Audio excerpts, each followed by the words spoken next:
আসসালামু আলাইকুম। সবার আগে বাছাই করা 10টি আন্তর্জাতিক খবর জানিয়ে দেব। প্রথমেই থাকছে শিরোনাম। তবে তার আগে অনুরোধ থাকবে ভিডিওটিতে একটি লাইক দিবেন।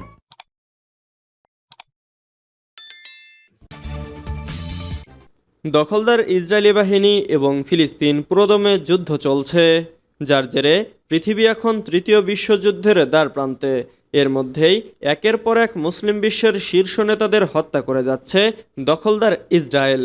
তবে কি এবার তৃতীয় বিশ্বযুদ্ধের দিকে ঝাঁপিয়ে পড়বে মুসলিম দেশগুলি? দর্শক, জানিয়ে দেব হাতে থাকা সর্বশেষ ভয়ঙ্কর সব আন্তর্জাতিক সংবাদ। প্রথমেই জানিয়ে দেব সংবাদ শিরোনাম। ইসরায়েলি সামরিক ঘাঁটিতে হিজবুল্লাহর ক্ষেপণাস্ত্র হামলা। এরপর জানিয়ে দিব নাসরুল্লাহকে হত্যা করেও হিজবুল্লাহকে দমানো যাবে না, জানিয়েছে সিএনএন। এদিকে হিজবুল্লাহর আরেক সিনিয়র কর্মকর্তাকে হত্যার দাবি ইসরায়েলের। এরপর জানিয়ে দেব হাসান নাসরুল্লাহ নিহত, যুক্তরাষ্ট্রসহ বিভিন্ন দেশের নেতাদের প্রতিক্রিয়া। আরও জানিয়ে দেব নির্বাচনে হস্তক্ষেপের অভিযোগে অভিযুক্ত ইরানি গোষ্ঠীদের বিরুদ্ধে যুক্তরাষ্ট্রের পদক্ষেপ। সর্বশেষ জানিয়ে দেব হিজবুল্লাহর 20 নেতাকে হত্যার দাবি ইসরায়েলের। এতক্ষণ শুনছিলেন সংবাদ শিরোনাম, এবারে বিস্তারিত। তবে অনুরোধ থাকবে ভিডিওটিতে একটি লাইক করবেন এবং কমেন্ট করে জানিয়ে দিবেন তৃতীয় বিশ্বযুদ্ধ লেগে যাওয়ার সম্ভাবনা কতটুকু। ইসরায়েলি সামরিক ঘাঁটিতে হিজবুল্লাহর ক্ষেপণাস্ত্র হামলা। দখলদার ইসরায়েলের উত্তরের দখলকৃত অঞ্চলে অবস্থিত একটি সামরিক ঘাঁটিতে বেশ কয়েকটি ফাঁদি এক ক্ষেপণাস্ত্র নিক্ষেপ করেছে হিজবুল্লাহ। লেবাননের সশস্ত্র গোষ্ঠীটি রোববার এক বিবৃতিতে এ তথ্য জানিয়েছে। হিজবুল্লাহর বিবৃতিতে বলা হয়েছে, তাদের ক্ষেপণাস্ত্রগুলো ওফেক সামরিক ঘাঁটিকে লক্ষ্য করে আঘাত হানে। হামলাটি লেবাননের ভূমি ও বেসামরিক নাগরিকদের ওপর ইসরায়েলের আগ্রাসনের প্রতিশোধ হিসেবে এবং গাজায় ফিলিস্তিনিদের সমর্থনে চালানো হয়েছে বলেই জানিয়েছে হিজবুল্লাহ।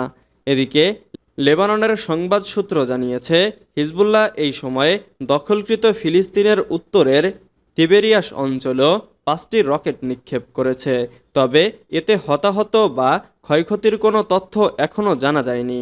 ইসরায়েলি সেনাবাহিনী গত সোমবার থেকে লেবাননে ব্যাপক হামলা শুরু করেছে, যাতে 1000-এর বেশি লেবানিজ নিহত এবং 6000-এরও বেশি আহত হয়েছে। এছাড়া প্রায় 10 লাখ লেবানিজ গৃহহীন হয়ে পড়েছে। এর প্রেক্ষিতে হিজবুল্লাহ বেশ কয়েকটি ক্ষেপণাস্ত্র ও ড্রোন হামলার মাধ্যমে ইসরায়েলের সামরিক অবস্থান ও দখলকৃত গোলান মালভূমিতে পাল্টা আক্রমণ চালিয়ে যাচ্ছে। নাসরুল্লাহকে হত্যা করেও হিজবুল্লাহকে দমানো যাবে না, জানিয়েছে সিএনএন।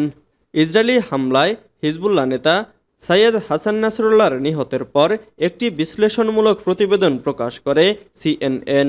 মার্কিন সংবাদ মাধ্যমটি যুক্তি দিয়ে বলেছে, ইসরায়েল এই হত্যাকাণ্ডকে একটি সাফল্য হিসেবে দেখলেও বাস্তবতা হলো হিজবুল্লাহ নিজেদের পুনর্গঠন করে নতুন নেতা নিয়োগ করবে এবং তাদের প্রতিরোধ সংগ্রাম চালিয়ে যাবে। শুক্রবার রাতে বৈরুতের দক্ষিণে ইসরায়েলি বিমান হামলায় নাসরুল্লাহ শাহাদাত বরণ করেন।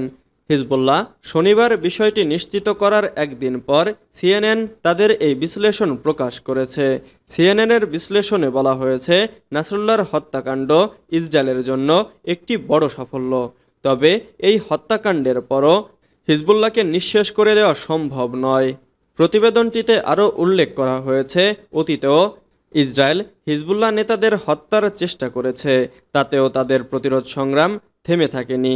উদাহরণস্বরূপ 2008 সালে ইসরায়েল সিরিয়ার দামেস্কে হিজবুল্লাহর সামরিক নেতা ইমাদ মঘনিয়াকে হত্যা করেছিল।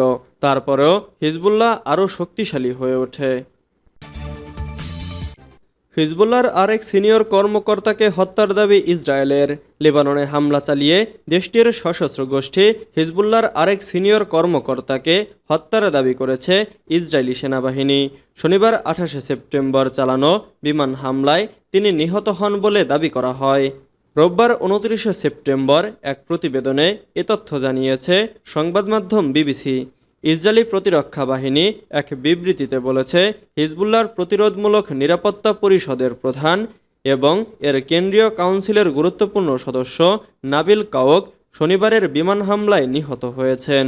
আইডিএফ নাবিলকে হিজবুল্লাহর শীর্ষস্থানীয় ব্যক্তিদের কাছের একজন বলে বর্ণনা করে বিবৃতিতে আরও বলেছে, তিনি সরাসরি ইসরায়েল এবং এর নাগরিকদের বিরুদ্ধে সন্ত্রাসী চক্রান্তের সঙ্গে জড়িত ছিল। তবে এখন পর্যন্ত নাবিলের বিষয়ে কোনো মন্তব্য করেনি হিজবুল্লাহ। এর আগে শনিবার 28শে সেপ্টেম্বর ইসরায়েলের বিমান হামলায় হিজবুল্লাহর প্রধান হাসান নাসরুল্লাহ নিহতের বিষয়টি নিশ্চিত করে লেবাননের সশস্ত্র গোষ্ঠীটি। শুক্রবার 27শে সেপ্টেম্বর সন্ধ্যায় বৈরুতে ব্যাপক হামলা চালায় ইসরায়েল। ওই হামলায় নাসরুল্লাহ নিহত হন। এছাড়াও হিজবুল্লাহর গোয়েন্দা বিভাগের প্রধান হাসান ইয়াসিনকেও হত্যার দাবি করেছে ইসরায়েল। হাসান নাসরুল্লাহ নিহত, যুক্তরাষ্ট্রসহ বিভিন্ন দেশের নেতাদের প্রতিক্রিয়া। ইসরায়েলের হামলায় গত শুক্রবার নিহত হন হিজবুল্লাহ প্রধান হাসান নাসরুল্লাহ। এই হামলাকে ন্যায়বিচারমূলক পদক্ষেপ বলে মন্তব্য করেছেন মার্কিন প্রেসিডেন্ট জো বাইডেন। এদিকে কয়েকটি দেশের সরকার, গোষ্ঠী ও রাজনীতিবিদেরা শোক প্রকাশ করেছেন। কেউ কেউ আশঙ্কা প্রকাশ করেছেন এ হামলার ফলে মধ্যপ্রাচ্য জুড়ে অস্থিতিশীলতা আরও ছড়িয়ে পড়বে। মার্কিন প্রেসিডেন্ট বাইডেন বলেন, নাসরুল্লাহর হাতে যুক্তরাষ্ট্র, ইসরায়েল ও লেবাননের হাজারো সাধারণ মানুষ মারা গেছে। হিজবুল্লাহ, হামাস, ইয়েমেনের হুথি এবং ইরানের সমর্থনপুষ্ট অন্যান্য সন্ত্রাসী গোষ্ঠীর হামলা থেকে ইসরায়েলের আত্মরক্ষা করার অধিকার আছে। আর সেই অধিকারে যুক্তরাষ্ট্রের পূর্ণ সমর্থন থাকার কথাটি আবার জোর দিয়ে উল্লেখ করেন জো বাইডেন। হাসান নাসরুল্লাহ নিহত হওয়ার খবর নিশ্চিত করে দেওয়া এক বিবৃতিতে হিজবুল্লাহ জানায়, হিজবুল্লাহর সেক্রেটারি জেনারেল হাসান নাসরুল্লাহ সংগঠনটির মহান ও অমর শহীদ কমান্ডারদের সঙ্গে যোগ দিয়েছেন, যাদের তিনি ৩০ বছর ধরে নেতৃত্ব দিয়েছেন। তারা গাজার সমর্থনে ও লেবাননের প্রতিরক্ষায় লড়াই চালিয়ে যাওয়ার ঘোষণা দিয়েছে। নির্বাচনে হস্তক্ষেপের অভিযোগে অভিযুক্ত ইরানি গোষ্ঠীদের বিরুদ্ধে যুক্তরাষ্ট্রের পদক্ষেপ। সাবেক মার্কিন প্রেসিডেন্ট ডোনাল্ড ট্রাম্পের পুনর্নির্বাচন প্রচারাভিযানকে দুর্বল করার এবং আসন্ন প্রেসিডেন্ট নির্বাচনকে ব্যাহত করার প্রচেষ্টা সহ একাধিক অপরাধের অভিযোগে যুক্তরাষ্ট্র ৩ ইরানি হ্যাকারকে ধরিয়ে দেওয়ার জন্য পুরস্কার ঘোষণা করেছে। শুক্রবার যুক্তরাষ্ট্রের একাধিক সরকারি সংস্থা এই পদক্ষেপগুলোর ঘোষণা দেয়। যুক্তরাষ্ট্রের প্রেসিডেন্ট নির্বাচনের 1 মাসের একটু বেশি সময় বাকি আছে। যুক্তরাষ্ট্রের কর্মকর্তারা ওয়াশিংটন এবং এর বাইরে বিভক্তি ও বিভেদ সৃষ্টির জন্য ইরানের প্রচেষ্টার বিরুদ্ধে ব্যবস্থা গ্রহণ করেছে। এফবিআইয়ের ডিরেক্টর ক্রিস্টোফার রে একটি ভিডিও বিবৃতিতে বলেছেন, আপনি আর কিবোর্ডের পেছনে লুকিয়ে থাকতে পারবেন না।